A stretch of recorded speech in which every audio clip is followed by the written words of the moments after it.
Capítulo 4, nós falamos semana passada sobre o capítulo 3, quando sob o comando de Zorobabel e Jesua, Esdras também, né?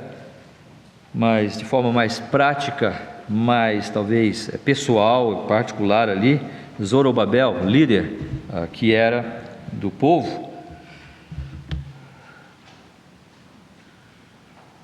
Esdras estava mais como o escriba, aquele que estava estudando a palavra, o que era importante também, e transmitindo ao povo.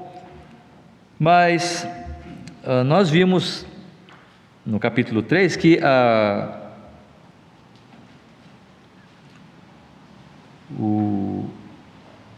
as bases do altar foram lançadas, não é?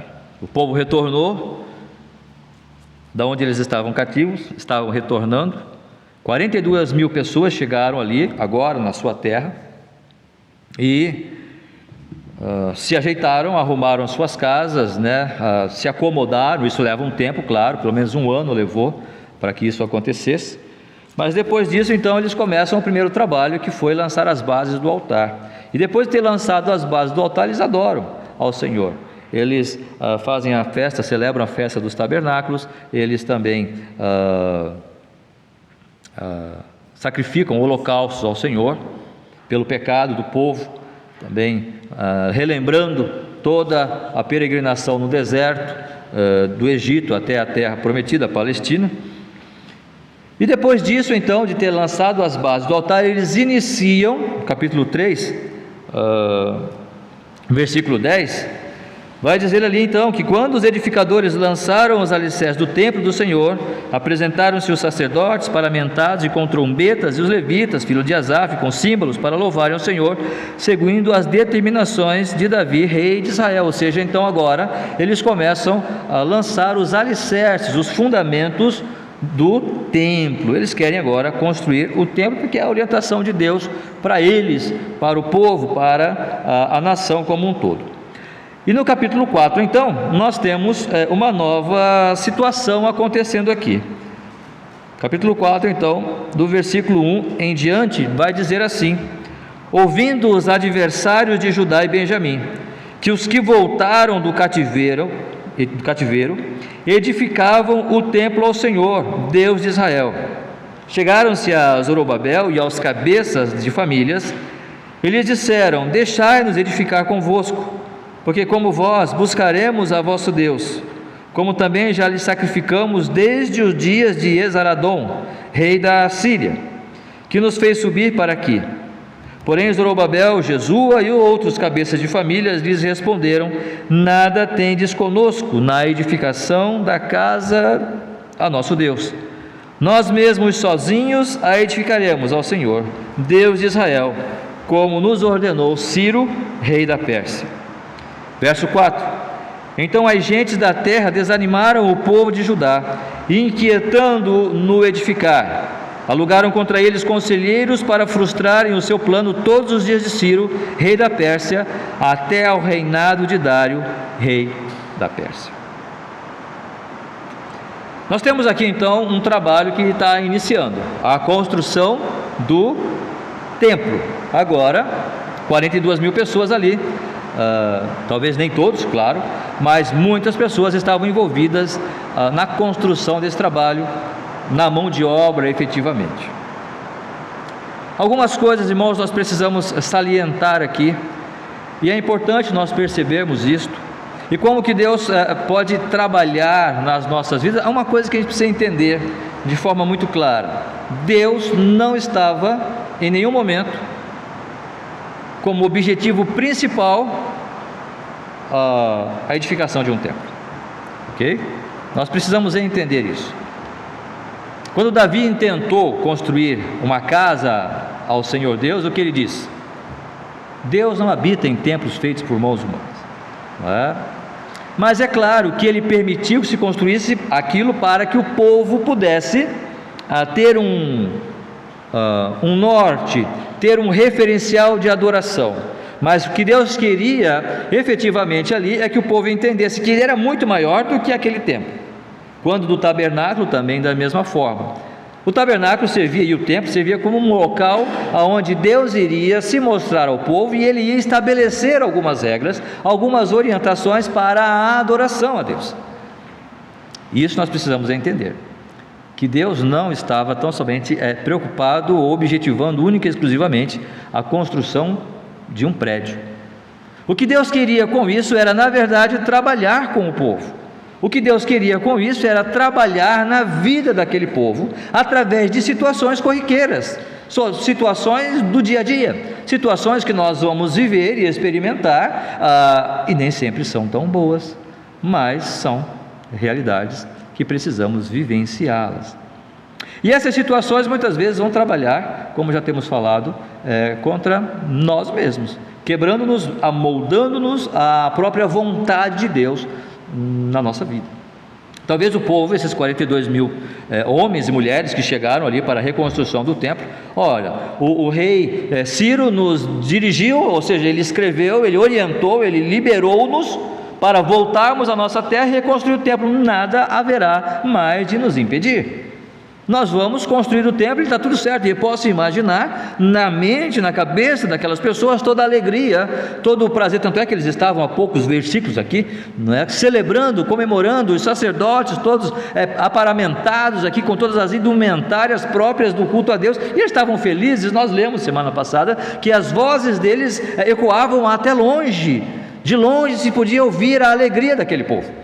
Tal era a felicidade de eles poderem estar retornando para a terra e todas as expectativas que eles tinham. A coisa é que não se deu bem assim. A coisa é que em algumas situações elas não aconteceram da maneira como deveria acontecer de fato. Agora eu quero salientar também uma questão muito interessante. Percebam que quando eles estavam construindo um templo, o templo, versículo 2 vai dizer: chegaram-se a Zorobabel e aos cabeças de família e lhes disseram: deixai-nos edificar convosco, porque como vós buscaremos a vosso Deus, como também já lhe sacrificamos desde o dia de Esaradom, rei da Síria, que nos fez subir para aqui. Olha, nós queremos construir um templo. Para o judeu, para o israelita, ter um templo era algo importante. Cuidar da sua terra era muito importante.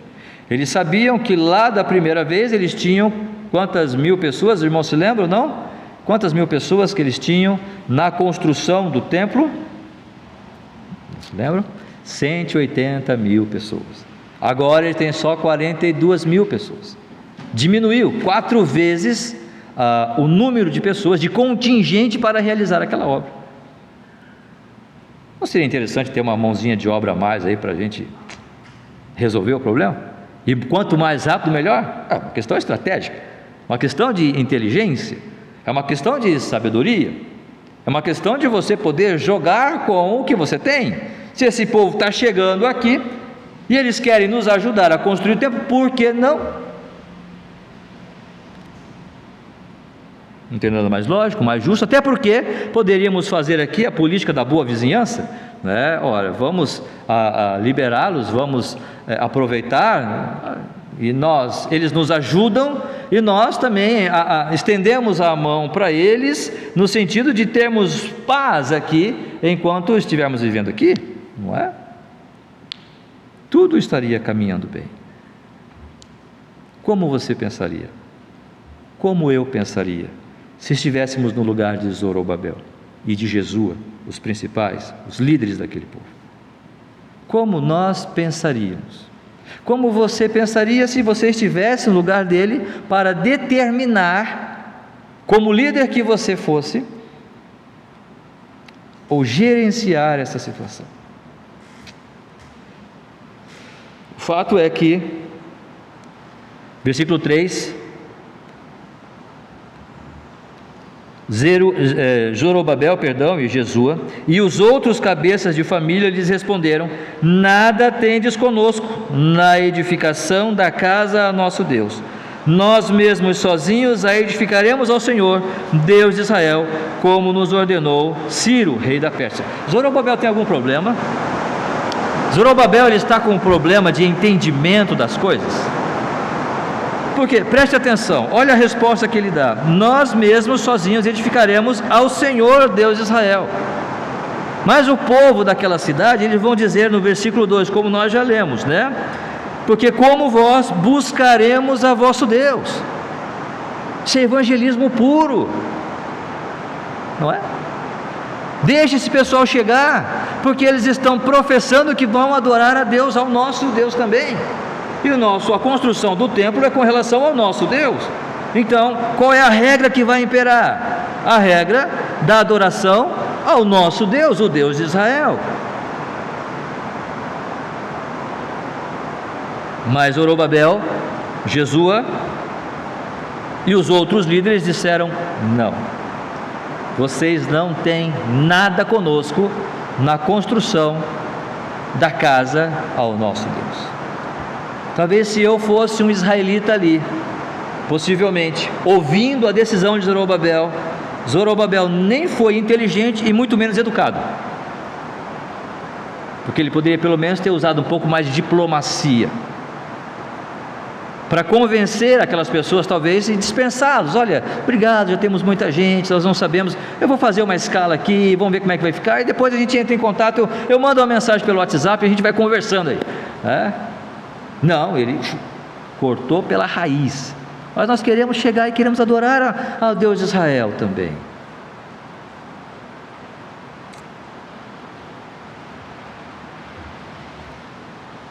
Por que que Zorobabel pensou dessa forma?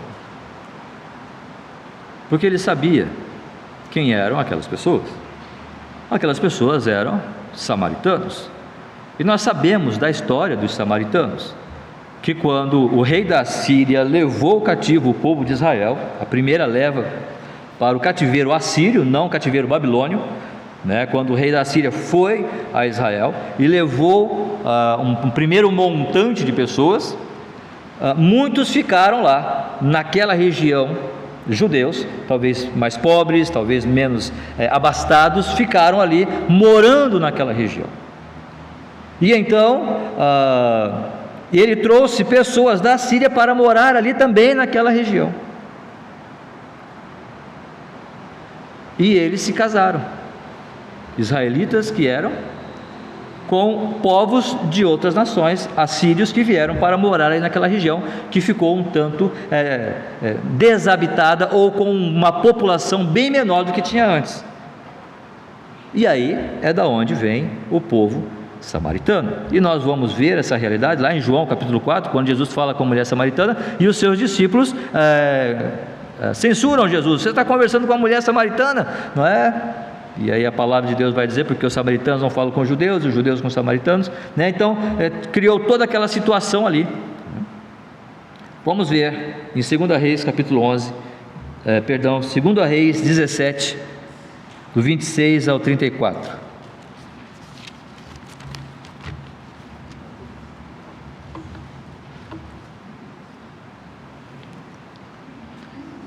Segunda Reis 17,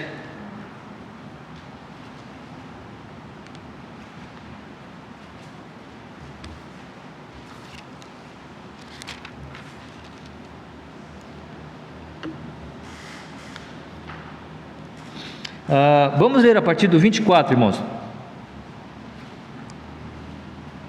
Do 24.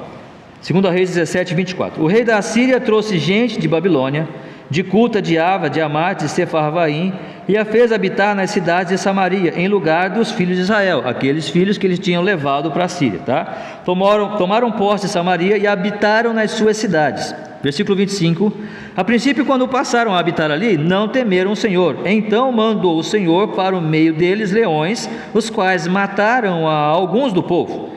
Pelo que se disse ao rei da Síria: as gentes que transportastes e fizeste habitar nas cidades de Samaria não sabem a maneira de servir o Deus da terra. Por isso enviou ele leões para o meio delas.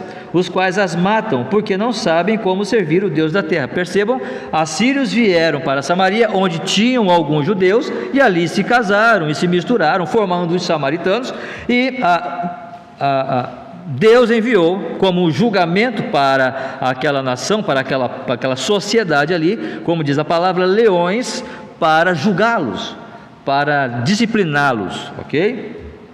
Versículo 27, então, vai dizer: então o rei da Síria mandou dizer: levai para lá um dos sacerdotes que de lá trouxestes, que ele vá e lá habite e lhes ensine a maneira de servir o Deus da terra. Foi, pois, um dos sacerdotes que haviam levado de Samaria e habitou em Betel e lhes ensinava como deviam temer ao Senhor. Percebam, o povo estava lá, alguns judeus ficaram, o rei da Síria mandou o pessoal da Síria para lá, também para morar naquela região. Eles se casaram, tiveram filhos, constituíram famílias misturadas, que se formou os samaritanos, né? E então Deus manda um julgamento, porque eles começaram a fazer um culto misturado. Aí Deus julga eles através desses leões, que a palavra do Senhor nos fala, nos revela aqui. E o que aconteceu então?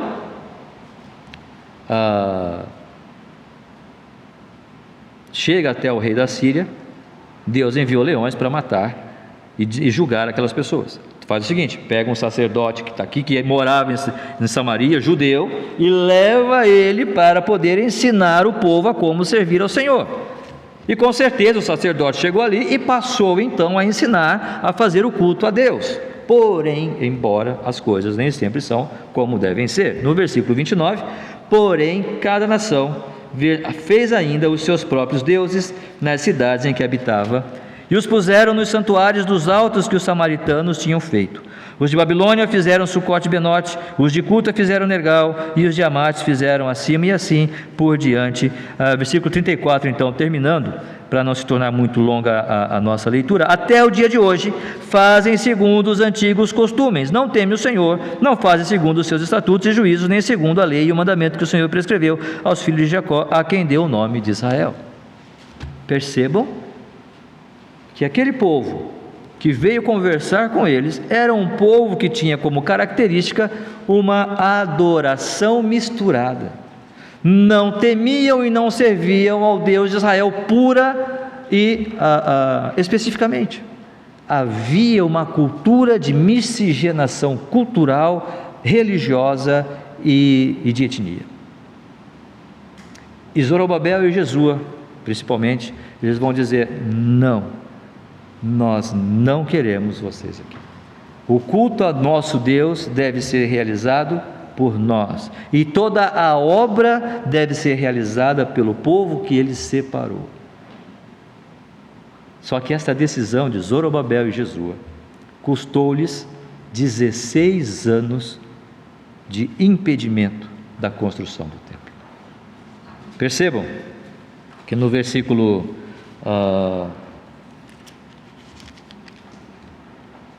versículo 4: então as gentes da terra desanimaram o povo de Judá, inquietando-o no edificar. Alugaram contra eles conselheiros para frustrarem o seu plano todos os dias de Ciro, todo o tempo que Ciro reinou, rei da Pérsia, até o reinado de Dário, rei da Pérsia. Pelo menos 16 anos a obra e a construção parou. Valeu a pena? Valeu a pena a decisão de Zorobabel e de Jesua e dos cabeças de famílias? Alguns entendimentos, irmãos, na obra do Senhor precisam ficar claros, que nem sempre nós vamos entender o porquê. E é por isso que nós falamos: Deus não está preocupado em construir templos, Deus está preocupado em trabalhar nas nossas vidas. Se nós tivermos que passar 16 anos sem conseguir construir o templo, amém que seja. Porque o que Deus está fazendo no meu coração, no seu coração, é muito maior do que simplesmente uma edificação de pedras. Deus está preocupado com coisas muito maiores do que simplesmente, mas Ele vai usar essas coisas. Ele vai usar essas realidades, Ele vai usar esse dia a dia, esta rotina, essas experiências que nós vivemos no dia a dia para falar conosco. E geralmente Ele vai usar líderes, homens, seres humanos, como eu, como você, como cada um de nós, para executar o seu plano, para de alguma forma fazer, executar, praticar esse seu plano nas nossas vidas, trabalhando no meu coração, trabalhando na minha mente, trabalhando muitas vezes naquelas deficiências. Imagine o povo, alegre, feliz, contente por adorar, por poder perceber que daqui a 1, 2 anos esse templo vai ser construído, mas de repente, uma carta ali, vocês podem ler depois do capítulo 4 inteiro, e Ciro então manda uma carta e manda parar tudo. 16 anos, sem construção nenhuma. Imagine a impaciência. Vamos ter que voltar a plantar, vamos ter que voltar a cuidar das ovelhas, vamos ter que voltar a colher, a pescar, fazer qualquer outra coisa nesse tempo, até que se determine novamente que podemos voltar a construir. Percebam, irmãos, que Deus está trabalhando aqui na vida deste povo. Estavam 70 anos na Babilônia, cativos ali. Eles saíram e agora estão de volta na sua terra, com todas as expectativas positivas possíveis. Mas eis que Deus diz: agora não, só um pouco, espera um pouquinho. O mesmo Ciro que ele disse, que motivou, que incentivou a liberar o povo para voltar e construir, agora está dizendo não. Esse mesmo homem vai dizer não para vocês. Parece um joguete? Não, é o trabalho de Deus em nossos corações, é o trabalho de Deus na vida do seu povo. Assim foi para o povo de Israel, mas assim também o é no tempo da igreja. Não é diferente. Quando nós olhamos, por exemplo, na vida da igreja, Deus está colocando para a igreja, para nós, homens. Lembram, por exemplo, de Pedro? Lembram, por exemplo, da história que nós lemos há pouco na liturgia, não é? Quando em Atos capítulo 2, versículo 22, Atos capítulo 2, verso 22, quem é que subiu aqui? Quem é que sobe aqui para pregar àquele povo? Naquele discurso, versículo 14, antes do 22, nós vamos ler aqui então o versículo 14.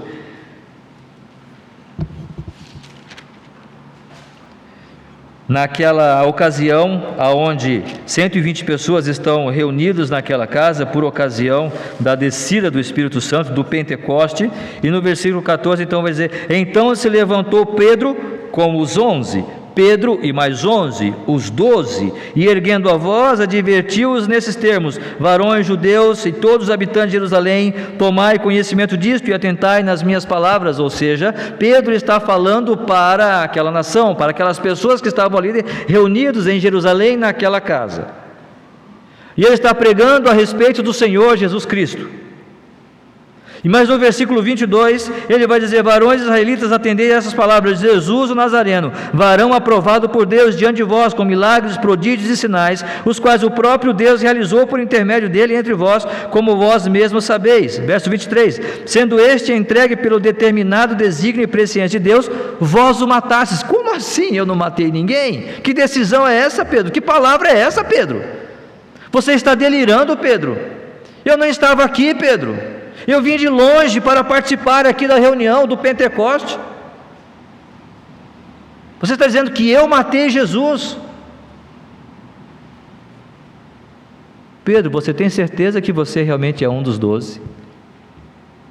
Porque as suas palavras estão muito duras, Pedro. As suas palavras não estão chegando ao meu paladar com um gosto muito agradável, Pedro. Você está dizendo que eu matei Jesus? Sim, você que está aí, eu, você, nós, com os nossos pecados. É isso que Pedro está dizendo.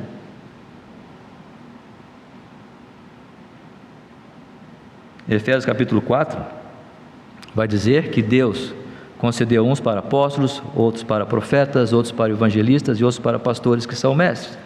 Da mesma forma que Deus instituiu Zorobabel e Jesua lá para o tempo do povo de Israel, para tomar decisões, e talvez muitas dessas decisões não são as melhores para o povo ou para nós, mas é o plano de Deus.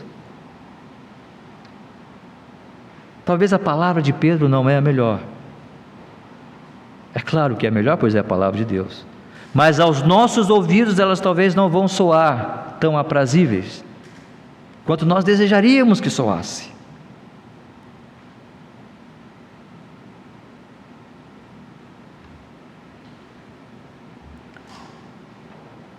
Da mesma forma que Deus não estava preocupado, irmãos, com a construção de templos, estava realmente trabalhando na vida daquele povo. Aquele povo ficou 70 anos, sabe para quê? Sabe por que foi que aquele povo ficou 70 anos preso ou cativo na Babilônia? Para Deus tratar a sua idolatria. E quando chegou então os samaritanos, com todo aquele palavrório, com toda aquela conversa de que nós também vamos servir aos seus, vocês estão tantos anos servindo a Deus, aos seus deuses aí, nós sabemos qual é a sua cultura e a sua religião. Não, aqui não. Vocês não vão servir ao nosso Deus, porque vocês não servem, vocês nem sabem fazer isso. Vocês se misturaram com povos de outras nações. Foi um sacerdote até vocês, mas não adiantou. Deus mandou leões para matar vocês, para disciplinar vocês, mas não adiantou. Vocês acham que nós vamos cair nessa conversa, que vocês vão vir aqui e vão adorar o nosso Deus? Não, o que vocês vão fazer é entrar e vão dissimular a ideia que nós temos da adoração a Deus, pura e simples, e vocês vão transformar em mais um culto ecumênico. Não é isso que nós queremos. É uma decisão difícil? É. Mas percebam que Zorobabel, Jesua e os pais de famílias, todos estavam curados do mal da idolatria. Deus está trabalhando na sua igreja para nos curar de algum mal. Qual é? Eu não sei, você sabe. Eu sei qual é o meu, você sabe qual é o seu. Deus está trabalhando nas nossas vidas para quebrar as nossas fraquezas e servir a Ele com inteireza de coração, servir a Ele com a certeza de que o meu regozijo é nele, e tão somente nele, e eu posso adorar ao Senhor em todo o tempo, em espírito e em verdade, independente das circunstâncias, independente do momento, mas eu posso adorá-lo e posso servir a Ele. Deus tem colocado homens, assim como Zorobabel e Jesua, assim como Pedro, Paulo, Tiago, João, para servir a igreja. Para qual objetivo?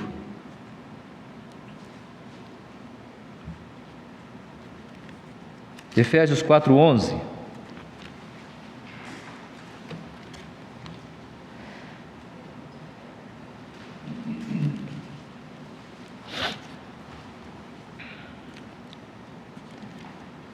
Efésios 4:11. E Ele mesmo concedeu uns para apóstolos, outros para profetas, outros para evangelistas e outros para pastores e mestres. Para quê? Com vistas a uma boa organização social, com vistas a termos uma boa programação eclesiástica, com vista aos nossos nomes e denominação ser muito bem conhecido no meio evangélico.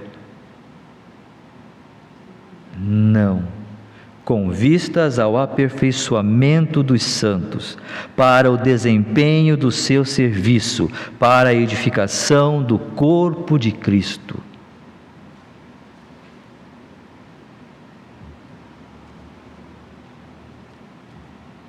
Irmãos, uma igreja saudável não é uma igreja que canta bem.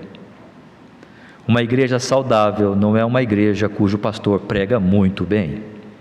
Uma igreja saudável não é uma igreja onde em todos os cultos estão presentes, ainda que nós queremos que todos estejam presentes em todos os cultos, né? É gostoso, né? Mas uma igreja saudável é aquela que permite que Deus trabalhe no seu coração constantemente, a cada dia, para que nós possamos perceber esse trabalhar de Deus na minha vida, na sua vida e na vida da igreja como um todo, e ainda assim permanecermos firmes, inabaláveis, olhando para Cristo, autor e consumador da nossa fé, com vistas ao aperfeiçoamento dos santos, para o desempenho do seu serviço, para a edificação do corpo de Cristo, até que todos cheguemos à unidade da fé e do pleno conhecimento do Filho de Deus, à perfeita varonilidade, à medida da estatura da plenitude de Cristo. O que significa isso? Não faço ideia. Mas é isto: crescer, crescer e crescer. Aqui, no homem interior. Deus está trabalhando na vida do povo de Israel. Deus está trabalhando na vida daquele povo. E Ele está trabalhando também na vida da igreja.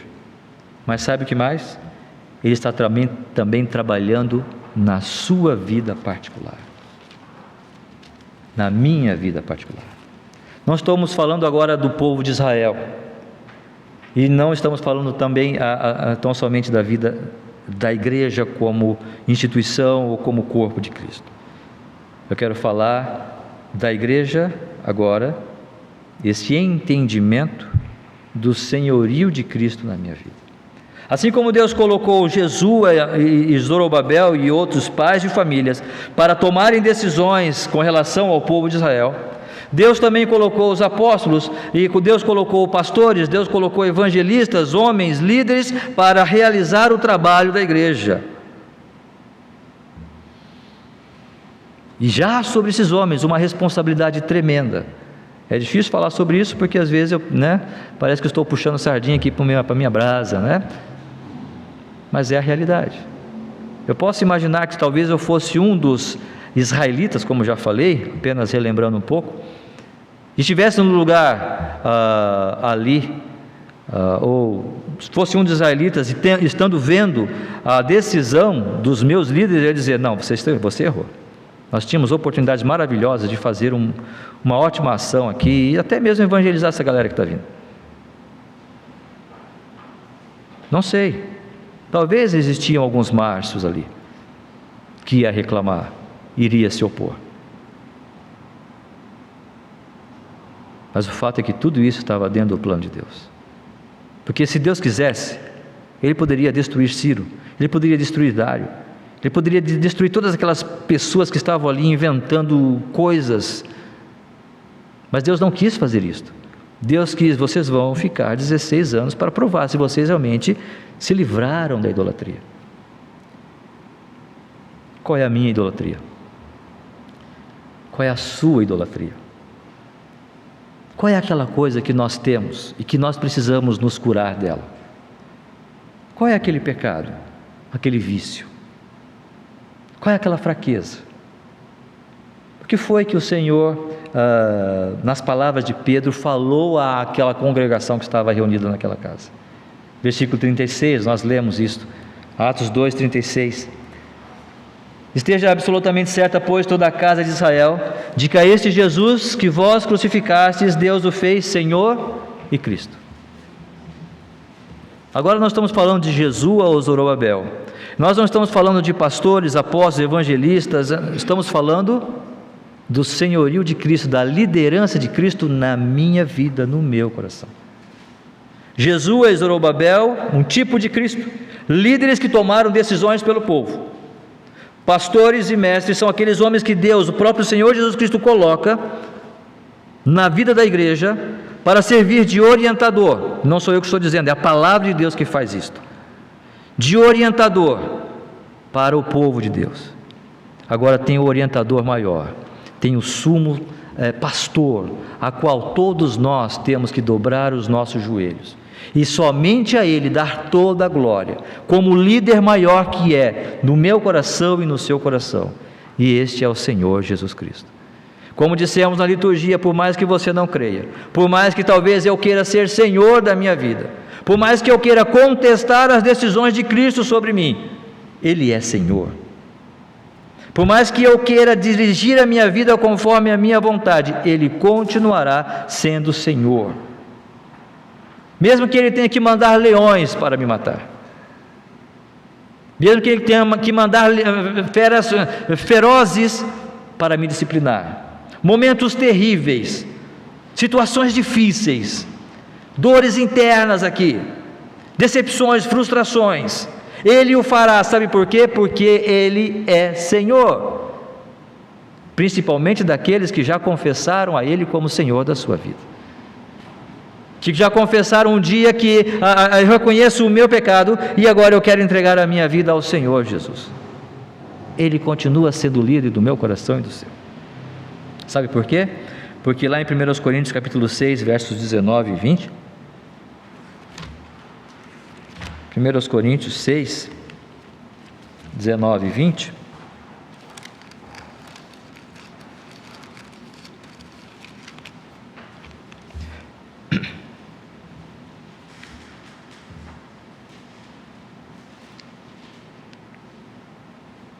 Primeiro aos Coríntios 6, versos 19 e verso 20.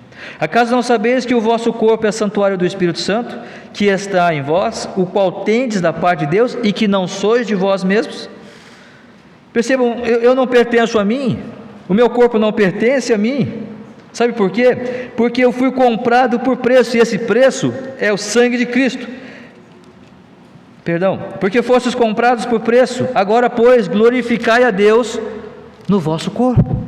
O Senhor Jesus Cristo nos comprou do mercado em que estávamos à venda. Nós estávamos rendidos, nós éramos escravos do pecado, mas o Senhor entregou a sua vida para morrer por mim. Ele é meu dono, Ele é meu Senhor, eu sou seu servo, Ele é o meu líder, e como líder que Ele é da minha vida, Ele vai determinar o que Ele quiser determinar para mim. E talvez eu tenha que ficar 16 anos esperando para casar. Talvez eu queria casar semana que vem. Não, 16 anos, pode esperar mais um pouco. Talvez eu quero aquele emprego, mas o Senhor está dizendo agora não, espera um pouquinho. Talvez eu quero que aquela coisa se resolva, agora não, espera um pouquinho. E Deus não faz isso, o Senhor Jesus Cristo não faz isso. Ele não nos dirige nestas coisas, e muitas vezes aqueles planos que nós temos não acontecem e são frustrados. Não é assim que é. Por quê? Nós temos falado já sobre isso, mas é um fato que nós vamos vivenciar todos os dias. Deus está trabalhando em nossos corações. Sabe por quê? Porque nós pertencemos a Ele. Você passou algum dia sem se alimentar? Você passou algum dia sem suas vestes? Eu passei algum dia sem poder respirar? Não, porque o Senhor supre cada uma das nossas necessidades. Porém é fato que as coisas não acontecem como eu quero que aconteça. Isto é verdade, porque Deus não está preocupado com coisas externas. Ele vai dar todas essas coisas, Ele vai suprir todas estas coisas. O povo queria um templo, não queria? Deus deu um templo, no tempo de Deus, porque são os gentios que se preocupam com essas coisas. O trabalho de Deus é no interior. O Senhor vai dar as minhas vestes, o meu trabalho, Deus vai dar, mas Ele quer, através de todas as coisas, trabalhar na minha vida, para que eu me livre de todas as idolatrias que eu possa ter na minha vida, porque o Senhor Jesus Cristo, Ele foi colocado como Senhor e Cristo, o ungido, que veio para ser o meu Salvador, e também o meu Senhor. Só que entre o meu coração, o desejo do meu coração e o senhorio de Cristo, muitas vezes há uma distância muito grande, e nesta distância existem várias coisas chamadas idolatrias que me impedem de perceber, praticar, exercitar, mostrar, refletir o senhorio de Cristo na minha vida. Qual é o meu pecado? Qual é a minha idolatria? Qual é a sua? O Senhor quer tirar, o Senhor quer expurgar isto. O Senhor quer dizer, pega isso e joga no lixo, mas eu não quero, Senhor, eu sei que você não quer, mas eu vou fazer você querer, eu vou trabalhar em você, para que você queira, e um dia você vai olhar para mim e vai dizer, tu és Senhor, e não há nada mais nesta terra, não há nada mais neste mundo que me alegre, ou que me dê prazer, se não olhar para Cristo Senhor. É isso que Ele está fazendo, é isso que Ele vai fazer. por mais que as ações dele sejam contestadas por mim, por mais que eu possa olhar a sua liderança sobre mim e questione o que ele está fazendo ou falando, cabe a mim tão somente obedecer, porque o trabalho dele é só um: transformar-me à sua imagem. Ele é Senhor e Cristo, e é isso que ele quer fazer. Atos 2,36, Pedro vai dizer: esteja absolutamente certa, pois toda a casa de Israel, que a esse Jesus que vós crucificastes, Deus o fez Senhor e Cristo. Só para nós finalizarmos, 2 Coríntios 3,18. 2 Coríntios 3,18.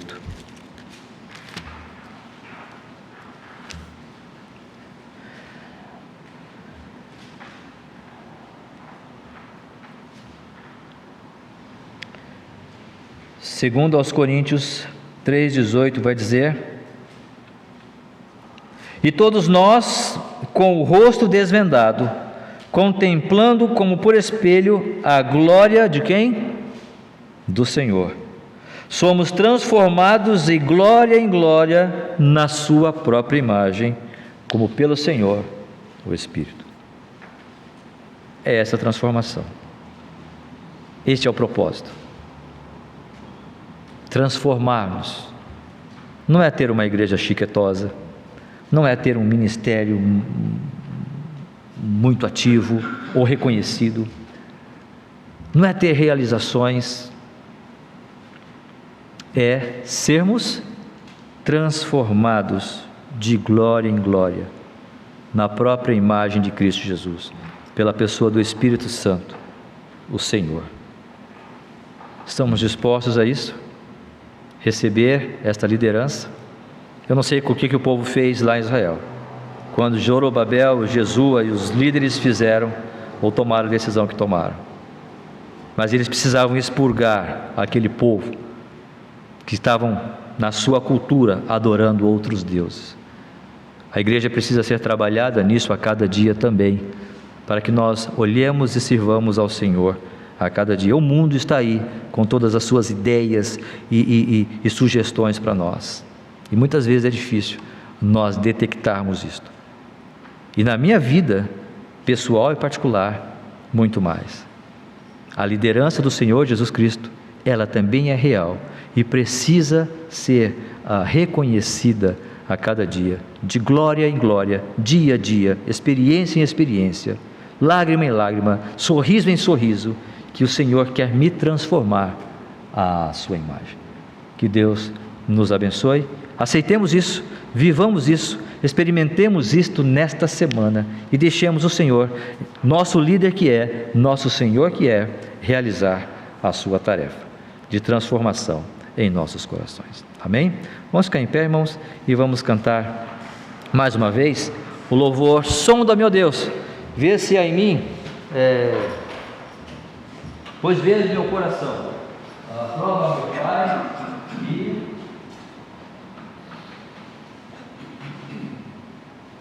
peço oração. Todo o meu ser que já não chamo meu, porque fomos comprados por preço, não pertencemos a nós mesmos. Quero gastá-lo no serviço. Que isso possa ser uma realidade para nós.